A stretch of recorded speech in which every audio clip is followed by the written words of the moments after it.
Hello friends, आपका स्वागत है आपके अपने इस YouTube channel Gurukul study point में। तो फ्रेंड्स, आज के इस वीडियो में हम लोग क्लास 10 की भौतिकी चैप्टर 1 जिसका नाम है प्रकाश प्रवर्तन और अपवर्तन, जिसे इंग्लिश बोलते हैं लाइट रिफ्लेक्शन एंड रिफ्रैक्शन। इस वीडियो में हम लोग इस चैप्टर के जितने भी ऑब्जेक्टिव क्वेश्चन हैं जो कि एग्ज़ाम के पॉइंट ऑफ व्यू से वेरी इंपॉर्टेंट क्वेश्चन है उसको देखेंगे। ठीक है, तो फ्रेंड्स इस वीडियो का ये पार्ट 2 है। पार्ट 1 अभी तक आपने नहीं देखा है तो पहले पार्ट 1 देख लें, उसके बाद आए पार्ट 2 देखने के लिए। ठीक है, तो फ्रेंड्स चलिए अगली वीडियो में हम लोग क्वेश्चन नंबर 20 तक सॉल्व कर देते हैं। आज की वीडियो में हम लोग क्वेश्चन नंबर 21 से स्टार्ट करेंगे। तो फ्रेंड्स 21 नंबर जो क्वेश्चन है वो है कि अवतल दर्पण से परिवर्तन के बाद किरण किस बिंदु से गुजरेगी। तो अवतल दर्पण से जब भी परिवर्तन होता है तो परिवर्तन होने के बाद बिंदु किरण जो गुजरती है किससे, तो फोकस दूरी से गुजरती है। तो देखिए ऑप्शन ए दिया है सी यानी केंद्र से, तो ये तो हो ही नहीं सकता है। ऑप्शन बी दिया है ये कैसे से एफ से, एफ यानी कि फोकस दूरी से, तो ये सही आंसर है। ऑप्शन सी देखते हैं, ऑप्शन सी बोल रहे पी यानी कि ध्रुव से भी नहीं गुजरती है। ऑप्शन डी दिया है क्या सी और एफ से, तो इससे भी नहीं गुजरती है। क्या चीज से, सिर्फ क्या एफ से। तो इस क्वेश्चन का जो सही आंसर होगा वो होगा ऑप्शन बी। तो फ्रेंड्स इसके आगे देख लेते हैं। इसके आगे बोल रहा है 22 नंबर क्वेश्चन, किसी उत्तल लेंस की फोकस दूरी हमेशा होती है। उत्तल लेंस की फोकस दूरी कैसा होती है, तो फोकस दूरी उसका कैसा होता है, तो निगेटिव में भी होता है अपोजिटिव में भी होता है। ठीक है, तो इस क्वेश्चन का जो सही आंसर होगा वो होगा ऑप्शन सी भी दिया और डी भी दिया है। ठीक है, यहाँ पे देखो सी में भी दिया और डी में भी दिया। तो देखो ये उत्तल लेंस है ना, उत्तल लेंस, ठीक है, देखो एक बार समझ लेते हैं। ऐसे ही उत्तल लेंस होता है। ठीक है, तो यहाँ पे एक फोकस दूरी होती है, ये भी फोकस F1 होता है, इधर होता है F2। ठीक है, तो इधर वाला क्या होता है, ये निगेटिव में होता है, इधर वाला क्या चीज में होता है, पॉजिटिव में होता है। ठीक है, तो पहले निगेटिव हुआ उसके बाद पॉजिटिव हुआ। तो इस क्वेश्चन का जो सही आंसर होगा वो होगा ऑप्शन डी। देखो हालांकि यहाँ पे दिया प्लस और माइनस, यहाँ पे क्या दिया माइनस और प्लस, तो ये ऑप्शन डी होगा। पहले क्या हो जाएगा माइनस, उसके बाद ही ना प्लस होता है। तो इस क्वेश्चन का जो सही आंसर होगा वो होगा ऑप्शन डी। तो फ्रेंड्स इसके आगे देखते हैं। इसके आगे है किसी गोलीय दर्पण की वक्रता त्रिज्या 50 सेंटीमीटर है, तो उसकी फोकस दूरी क्या होगी। ठीक है, तो देखिए वक्रता त्रिज्या क्या होती है, तो फोकस दूरी वक्रता त्रिज्या का आधा होता है। ठीक है, तो यानी कि होता है एफ बराबर आर बटा 2 होता है ना। आर का मान यहाँ पे देखिए क्या दिया है, तो आर का मान दिया 50, तो 50 बटा 2 यानी कि 25। तो 25 देखिए किस में दिया है, तो इसका जो सही आंसर होगा वो होगा ऑप्शन सी। ऑप्शन सी में दिया ना 25 सेंटीमीटर, तो इस क्वेश्चन का जो सही आंसर होगा वो होगा ऑप्शन सी। तो फ्रेंड्स इसके आगे देखते हैं। और वीडियो को लाइक नहीं किए हैं तो लाइक करते चलिए। ठीक है, फिर इसके आगे देखते हैं। देखिए 24 नंबर क्वेश्चन बोल रहा है कि निम्न में से कौन सा पदार्थ लेंस बनाने के लिए प्रयुक्त नहीं किया जा सकता है। ठीक है, तो लेंस बनाने में किसका प्रयोग नहीं किया जा सकता उसको देखते हैं। ये है जल, तो जल का प्रयोग तो हम लोग कर सकते हैं। कांच का भी प्रयोग हो सकता है। प्लास्टिक से भी लेंस बन सकता है। इसके बाद ये मिट्टी से बन सकता है नहीं। तो ये इस क्वेश्चन का जो सही आंसर होगा वो देखिए, ये क्वेश्चन फिर से पढ़िए एक बार खोला। निम्न में से कौन सा पदार्थ लेंस बनाने में प्रयुक्त नहीं किया जा सकता है, तो नहीं करने में क्या सिर्फ मिट्टी का। तो इस क्वेश्चन का सही आंसर होगा ऑप्शन डी, क्योंकि हम लोग जल से भी लेंस बना सकते हैं, कांच से भी और प्लास्टिक का भी। ठीक है, फिर इसके आगे देखते हैं। आगे है 25 नंबर क्वेश्चन। ये बोला कि गोलीय दर्पण की वक्रता त्रिज्या 40 सेंटीमीटर है, तो उसकी फोकस दूरी क्या होगी। वक्रता त्रिज्या कितनी थी, 40 सेंटीमीटर दिया है। ढाई से निकालो, ए बराबर आर बटा 2 होता है। आर का मान रख लो 40 बटा 2 यानी कि 20 सेंटीमीटर देखो किस में दिया, तो ऑप्शन सी में दिया है। तो इस क्वेश्चन का जो सही आंसर होगा वो होगा ऑप्शन सी। फिर इसके आगे देख लेते हैं। इसके आगे 26 नंबर बोले कि मोटरसाइकिल के चालक के सामने समांतर लगा होता है। मोटरसाइकिल के चालक के सामने जो दर्पण होता है वो कौन सा दर्पण होता है, समतल दर्पण नहीं होता है, उत्तल दर्पण, तो हाँ उत्तल दर्पण होता है। तो इस क्वेश्चन का जो सही आंसर है वो होगा ऑप्शन बी। ठीक है, फिर इसके आगे देखते हैं। आगे बोले कि दाढ़ी बनाने के लिए कौन सा दर्पण प्रयुक्त होगा। दाढ़ी बनाने में किसका उपयोग करते हैं हम लोग, तो अवतल दर्पण का। देखिए किस ऑप्शन में दिया है, तो ऑप्शन ए में दिया है उत्तल दर्पण, ये तो हो ही नहीं सकता। ऑप्शन डी है, ऑप्शन बी दिया है समतल दर्पण, ये भी नहीं हो सकता। ऑप्शन सी दिया है क्या, अवतल दर्पण। तो इस क्वेश्चन का जो सही आंसर होगा वो होगा ऑप्शन सी। ऑप्शन डी दिया है, इनमें से कोई नहीं। तो इस क्वेश्चन का जो सही आंसर हो गया ऑप्शन सी होगा। एक बात देखिए, जब भी ये सैलून वाला यहाँ पे किसी का बाल काटता है तो यहाँ पे जो दर्पण लगा होता है वो कैसा रहता है, तो समतल दर्पण रहता है। ये जो सामने देख कर काटता है बाल वो समतल दर्पण होता है, और एक हाथ में रखने के लिए होता है, ठीक है, बता रहे हैं। इस टाइप से एक तो दर्पण होता है, ठीक है, जिसमें हम लोग को देता है बाल देखने के लिए कि हम देख लीजिए आगे पीछे करके उसको घुमा के कि आपका बाल कैसा है। तो ये होता है अवतल दर्पण, ठीक है, न कि ये सामने जो लगा होता है। सामने वाला कौन सा होता है, तो समतल दर्पण होता है। ये जो देता है तो इसका नाम है कैसा, ये होता है अवतल, ठीक है। हालांकि ये जो दर्पण है सब सैलून में नहीं देता है लोग, ठीक है, इसी से काम चला लेना पड़ता है हम लोग को, ठीक है। लेकिन ये जो इसका क्वेश्चन के अकॉर्डिंग ये सही आंसर होगा क्या, अवतल दर्पण, ठीक है। तो इतना बात आप लोग याद रखिएगा इस क्वेश्चन के बारे में, ठीक है। चलिए फिर इसके आगे देखते हैं। आगे बोल रहे हैं कि उत्तल दर्पण द्वारा बना प्रतिबिंब होता है। तो उत्तल दर्पण से कैसा होता है, सीधा और छोटा बनता है प्रतिबिंब। अरे उत्तल दर्पण से हम लोग पीछे देखने के लिए उपयोग करते हैं ना, क्यों, क्योंकि उससे क्या होता है, छोटा बनता है प्रतिबिंब और सीधा बनता है, ठीक है। तो देखिए कौन सा ऑप्शन दिया है, ऑप्शन ए दिया उल्टा, ये नहीं हो सकता है। सीधा एवं बड़ा, ये भी नहीं हो सकता है। ऑप्शन सी दिया है आपका उल्टा एवं बड़ा, ये भी नहीं हो सकता है। सीधा एवं छोटा, ये हो सकता है, सीधा और छोटा बनता है, ठीक है। तो ऑप्शन डी हो जाएगा इस क्वेश्चन का आंसर। फिर इसके आगे देखते हैं। आगे बोले कि यदि किसी समतल दर्पण को 4 डिग्री कोण से घुमा दिया जाए, समतल दर्पण को हम लोग 4 डिग्री कोण से घुमा देंगे तो प्रतिबिंब तो प्रवर्तित किरण घूम जाती है।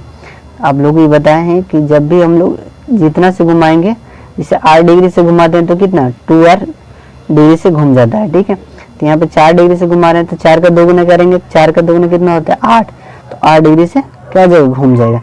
तो ये इस क्वेश्चन का जो सही आंसर होगा ऑप्शन बी, ठीक है। तो फ्रेंड्स इसके आगे देखते हैं। आगे बोला 30 नंबर क्वेश्चन, ये बोला है कि समतल दर्पण द्वारा बना वस्तु से, समतल दर्पण के द्वारा बने वस्तु के प्रतिबिंब होते हैं। समतल दर्पण से कैसे बनता है, काल्पनिक बनता है, वास्तविक बनता है, दोनों प्रकार का बनता है, इनमें से कोई नहीं। तो इस क्वेश्चन का जो सही आंसर होगा वो होगा ऑप्शन ए। समतल दर्पण द्वारा कैसा बनता है, काल्पनिक प्रतिबिंब बनता है। फिर इसके आगे देखते हैं। आगे बोले कि एक व्यक्ति जिसकी लंबाई 1.5 मीटर है को अपना संपूर्ण प्रतिबिंब देखने के लिए समतल दर्पण की न्यूनतम लंबाई होगी, ठीक है।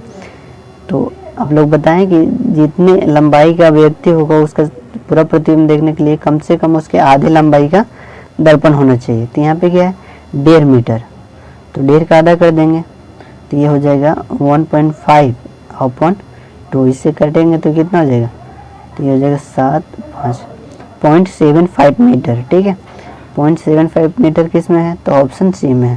तो इस क्वेश्चन का जो सही आंसर होगा वो होगा ऑप्शन सी। तो फिर इसके आगे देखते हैं। आगे बोल रहा है कि एक छोटे द्वारा क्या लिखा गया, एक छोटे द्वारा वाले अवतल लेंस की फोकस दूरी, एक छोटे द्वारक हो गया यहाँ पे, द्वारक वाले अवतल लेंस की फोकस दूरी कितनी है, 10 सेंटीमीटर है। इस दर्पण की वक्रता त्रिज्या होगी। तो वक्रता त्रिज्या और फोकस दूरी में जो संबंध होता है उसको देखते हैं। क्या पूछ रहा है, वक्रता त्रिज्या पूछ रहा है। तो यानी त्रिज्या r बराबर क्या होता है, तो r बराबर 2f होता है ना, 2f यानी 2 इंटू एफ, एफ का मान कितना है 10, तो 10 में 2 से गुना करेंगे 10 दुना के 20, कितना हो जाएगा 20 सेंटीमीटर हो जाएगा। जिसकी फोकस दूरी 10 है उसकी वक्रता त्रिज्या कितनी हो जाएगी, 10 दुना के 20 हो जाएगी। तो इस क्वेश्चन का जो सही आंसर होगा ऑप्शन बी। फिर इसके आगे देख लेते हैं। इसके आगे है गोलीय दर्पण की फोकस दूरी उसकी वक्रता त्रिज्या की होती है। फोकस दूरी पूछ रहे कि एफ जो होता है वो आर का कितना होता है, तो आर बटा 2 होता है ना, यानी कि आर का आधा, तो आर का आधा। इस क्वेश्चन का जो सही आंसर होगा ऑप्शन ए, ठीक है। फिर इसके आगे देखते हैं। इसके बाद इसके आगे बोले 34 नंबर क्वेश्चन, ठीक है। ये बोले गोलीय दर्पण की फोकस दूरी एवं वक्रता त्रिज्या के बीच संबंध होता है। फोकस दूरी और वक्रता त्रिज्या के संबंध संबंध अभी इसके पहले जस्ट हम लोग यहाँ पे देखें, ए बराबर कितना होता है r/2, ठीक है, एफ बराबर r/2 होता है, ठीक है।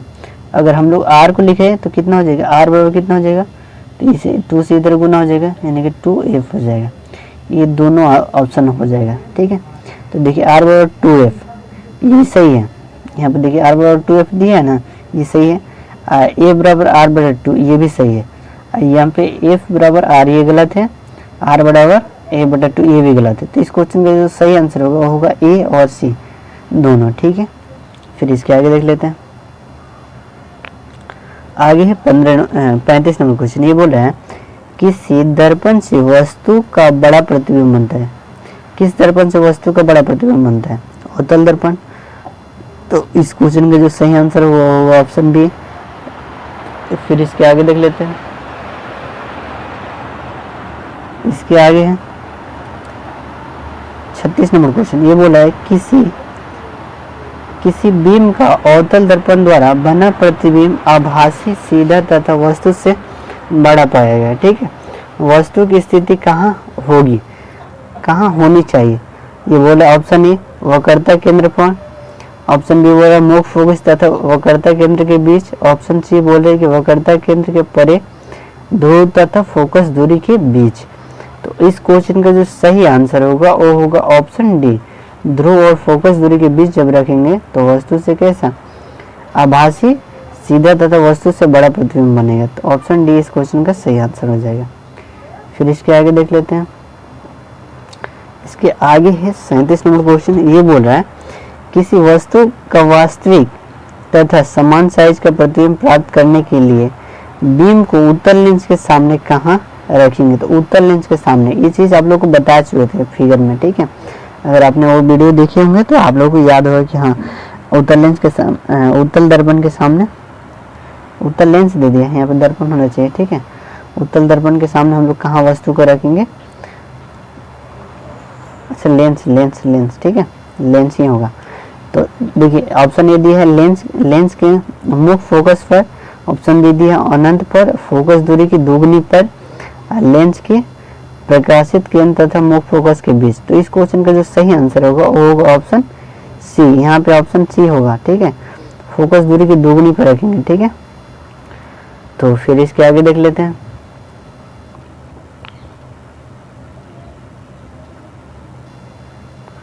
आगे बोल रहा है कि एक उत्तल लेंस होता है। उत्तल लेंस कैसा होता है, ऐसा होता है ना, इस टाइप से होता है। देखिए बस सभी जगह समान साइज, समान मोटाई का, ये तो हो नहीं सकता है। बीच की अपेक्षा किनारे पर मोटा, देखो बीच में तो ज्यादा मोटा आता है, तो किनारे की अपेक्षा बीच में मोटा। इस क्वेश्चन का जो सही आंसर है वो होगा ऑप्शन सी। तो फिर इसके आगे देखते हैं। ये बोला कि हम लोग किस प्रकार के माध्यम के आर पार देख सकते हैं। किस प्रकार के माध्यम को हम लोग आर पार देख सकते हैं, तो पारदर्शी माध्यम के। और पारदर्शी नहीं हो सकता है, पारदर्शी, ऑप्शन बी।